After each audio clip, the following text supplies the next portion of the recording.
Well, as some of you know, it's my birthday today, and that makes you reflect on birth and death and the forces that influence those, and how all the forces fit together. So, but what really inspires me to take up this the topic I'm going to talk about today is Metropolitan Opera.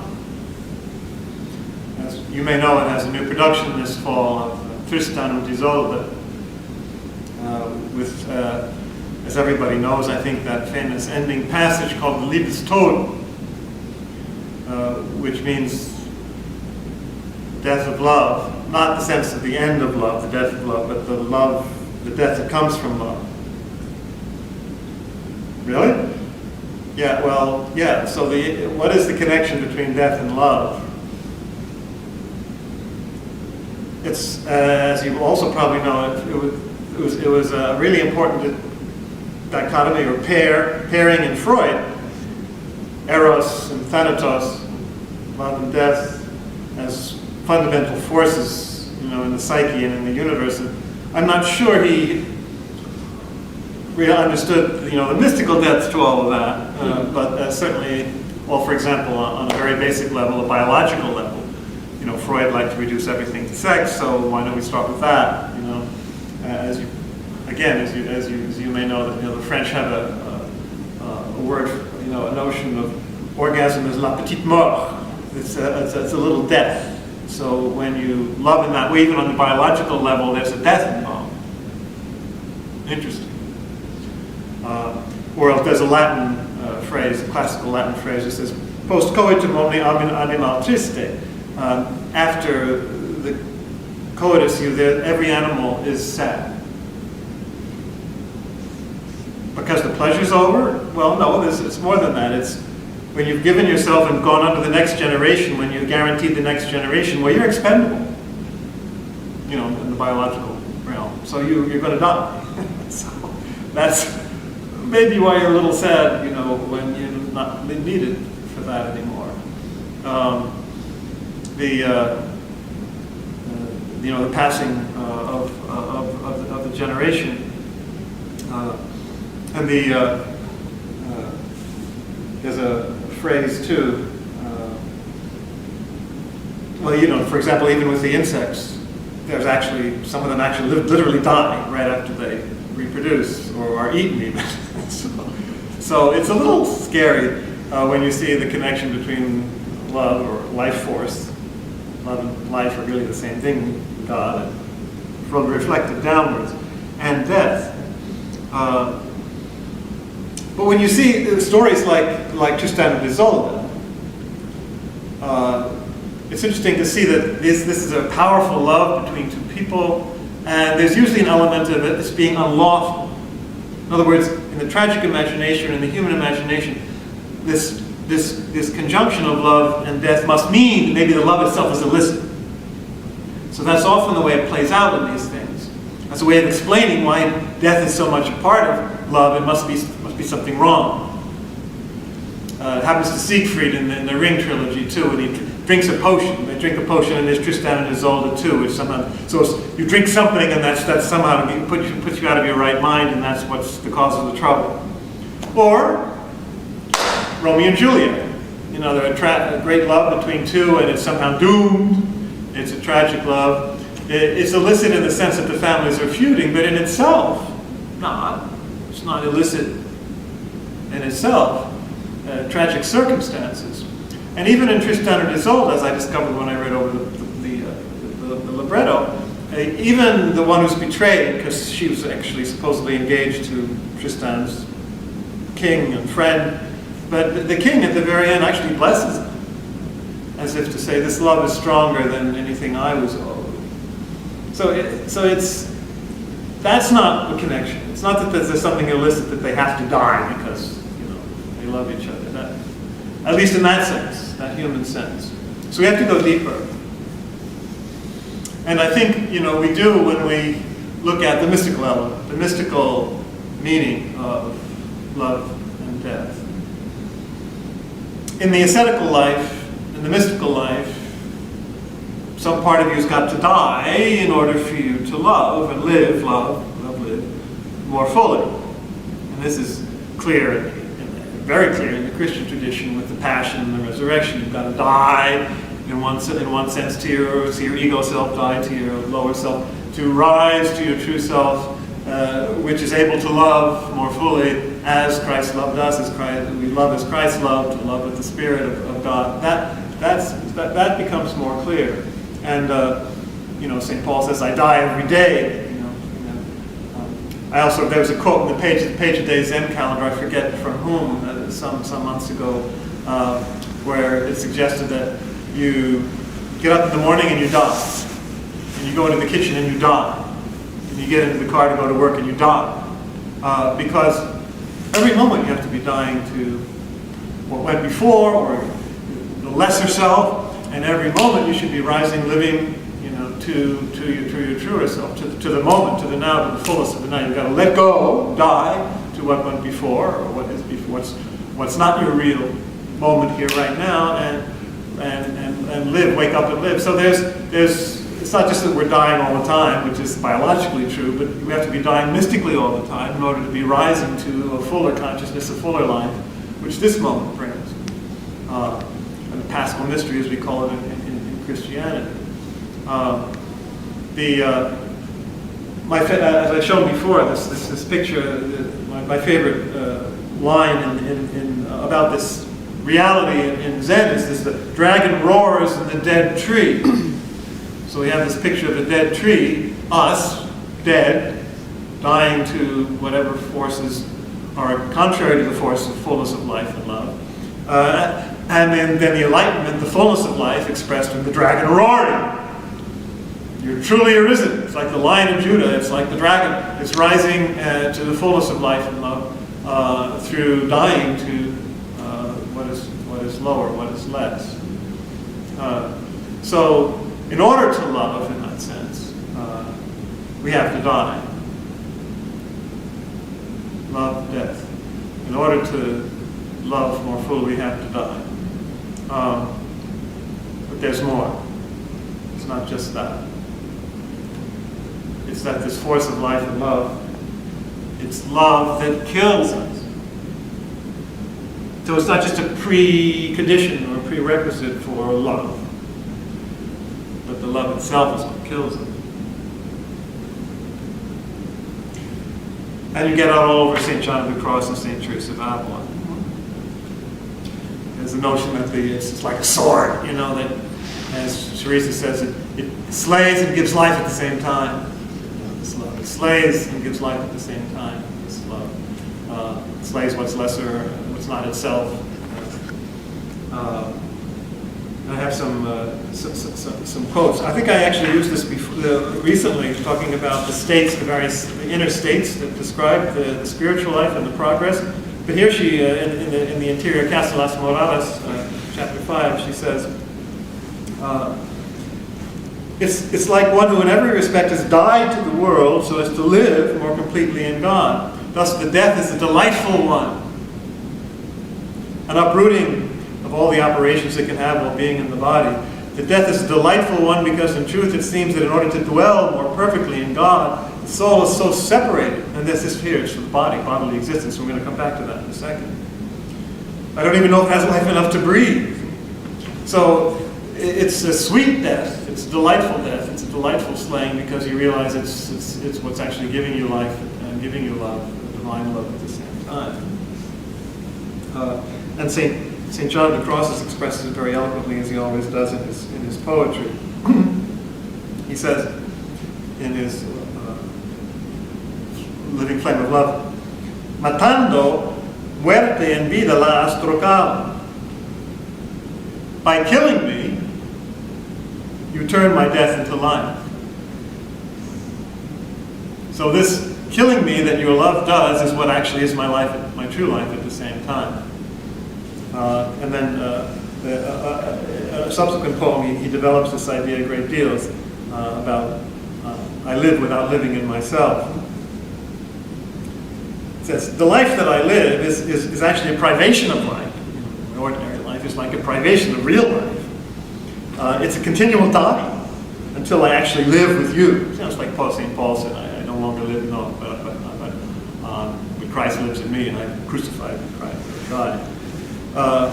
So, my God, this is not the life that I seek. I die because I do not die. That's a famous phrase. Muero porque no muero in John of the Cross. I'm dying because I'm not dying.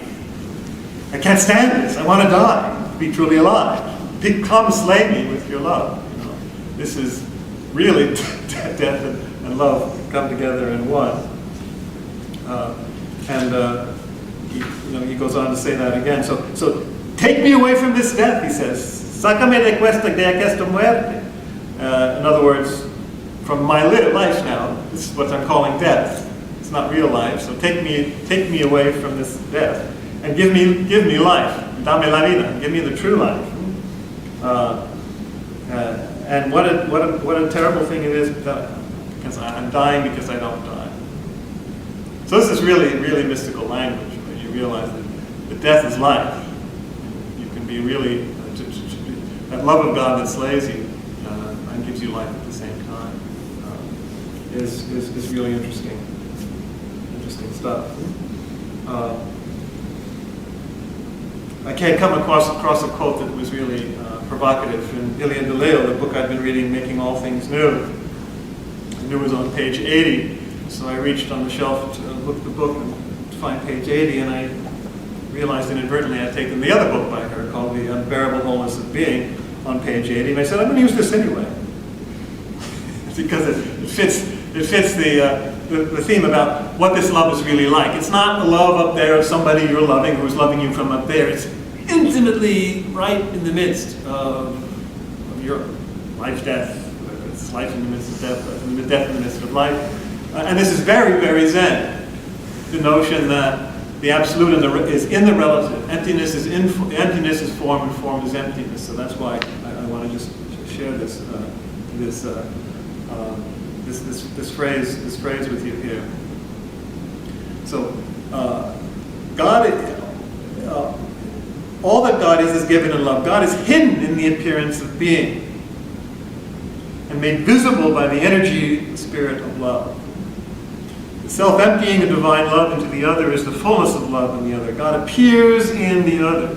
God is not a superior being who lords it over us. God stands under us, hidden within ordinary reality, as the real, the whole of the whole, the depth of love. So this reality comes to us right from our gut, right from our daily experience. It's right there now. That's what's going to kill us if we really open up to it. In other words, die this moment. Die when you open the door. Die when you close the door. It's possible to kind of let that love contact you, and you be in contact with that love. You are that love ultimately right here and now. So what I did want to quote was this phrase, page 80 in the other book. The radical nature of death can frighten us, which is why most people don't want to even be mystics. Not even interested. The ego has to be toppled, so they're not interested. As if it's not going to be toppled eventually anyway. So the radical nature of death can frighten us, and Jesus feared for his own life at the end. Let's not forget that. It's very natural. But we also see in his surrender to God that death is part of the fullness of life. Death is part of the fullness of life. Death is integral to life. Death is not due to sin and evil. It is not the opposite of life. Without death, there can be no new life. So it's not the opposite of life. Remember, I pointed that out before. The opposite of life is not death. The opposite of death is birth. Birth, death. Let's go back to my birthday. Birth, death. But it's all part of life. Birth and death are all part of life. It's one flow of life, one flow of love. To ever greater love, ever greater life, which means we got to die. Or be reborn every day, another way of saying it. Die and be reborn every day. Without death, there can be no new life. It's also why he said, unless I go, the Spirit cannot come to you. He had to die, just as everyone and everything must die, because the limits of human life oppose the fullness of God's love. The limits of human life oppose the fullness of God's love. So you can't fully love without dying. Not just mystically, physically. No love can be fulfilled in this life, physical life. No. The limits of human life oppose the fullness of God's love. Now we're really getting somewhere. So, for example, if your husband or wife or your loved one, over 50 years dies, it's not the end of the love. And it's not just that you're going to be reunited again the way you were before. You'll reach the fullness of that love, in the fullness of God's love, or the absolute, whatever you want to call it, beyond. You should rejoice when you die, or when she dies, or he dies. Because you're going into that fullness of love. It's a promise. It's an opportunity. It's a gateway. This is really amazing stuff. And what really brought it home to me many, many years ago, speaking precisely about Christ's love, Christ's passing and Christ's death, is reading Francis de Sales, called The Treatise on the Love of God.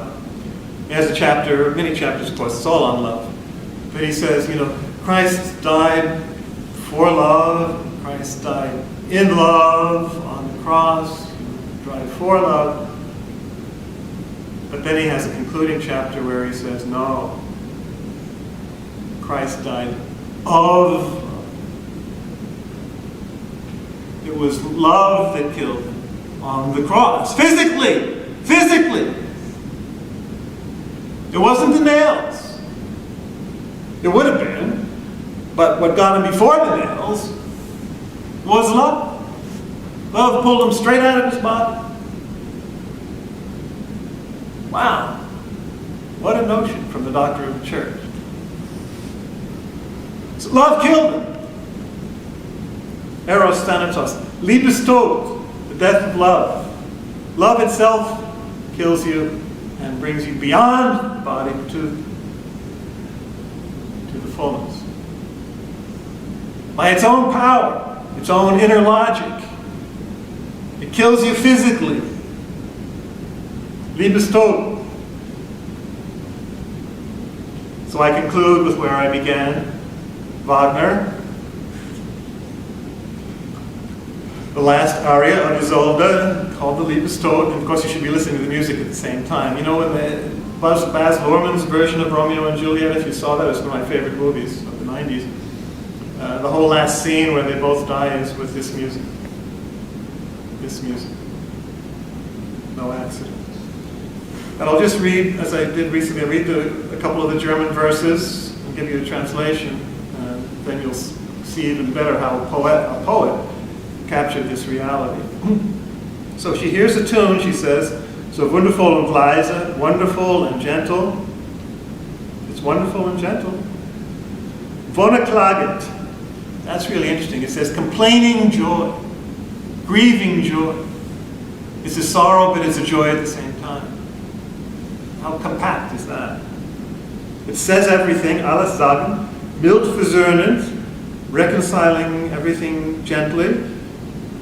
In mich dringend, penetrates into me. It flies above itself, auf sich schwingend, hoch erhallend, echoing, ringing around me, resounding yet more clearly, helle schallend, mich umwallend, enveloping me. Sind es Wellen sanfte Lüfte? Are they waves of gentle air, breeze? Sind es Wogen wonniger Düfte? Waves of joyous fragrance? This is mystical stuff as well. Wie sie schwellen, mich umrauschen, they swell around me, they roar around me. Soll ich atmen? Soll ich lautschen? Soll ich schlürfen, untertauchen? Should I breathe? Should I listen? Should I breathe? Should I listen? Should I sip them up, slurp them up? Should I plunge beneath them? Süßen Düften mich verhauchen? In the fragrance, should I expire? in dem bogenden Schwall, in the surging swell, in dem tönenden Schall, the ringing sound, and then this phrase, in des Weltatums wehendem All, in the vast wave of the world's breath. Buddhist, Christian, you can all agree with that. In the vast wave of the world's breath, God's own breath, absolute breathing. Ertrinken, versinken, to drown, to sink, unbewusst, unconscious, way beyond the conscious mind. And the last phrase, höchste Lust, the highest bliss. Couldn't be a better description. And she's saying this over Tristan's corpse. He had been actually physically wounded. But she's not. There's no reason for her to die except of love. But she does then, after reciting that poetry. She dies of love. Because love kills you. It can only be fulfilled beyond our present incarnation. Wow! This is fantastic.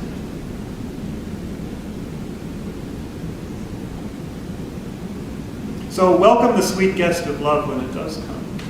Welcome the sweet guest of death when it comes. As a fulfillment of love. Because as Ilya just told us, the limits of human life are an obstacle. So just keep loving and expect to die in the process. You won't be sad. You'll be höchste Lust, highest bliss.